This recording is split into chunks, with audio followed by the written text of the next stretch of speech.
கமகமக்கும் திருவிழாவில் மணமணக்கும் கறி விருந்து, 30,000 பேருக்கு மணக்க மணக்க சூடாக தயாரான பிரியாணி, பாரபட்சம் பார்க்காமல் மக்களோடு மக்களாக உணவு பரிமாறிய எம்எல்ஏ.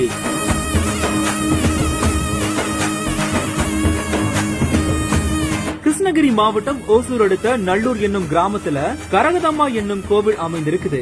இந்த கோவில் திமுக ஓசூர் எம்எல்ஏவும் கிருஷ்ணகிரி மேற்கு மாவட்ட செயலாளருமான பிரகாஷ் அவர்களோட குலதெய்வ கோவிலா சொல்லப்படுது.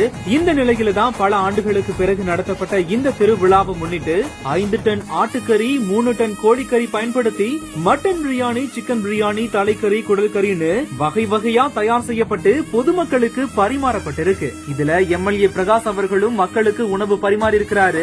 விடியற் காலை 3 மணியில இருந்து தயாரான சமையலுக்கு 500க்கும் மேற்பட்ட பணியாளர்கள் பணியில ஈடுபடுத்தப்பட்டிருக்காங்க. சுற்று வட்டார பகுதியைச் சேர்ந்த மக்கள் கலந்துகிட்டு கறி விருந்து திருவிழாவை ருசிச்சிருக்காங்க.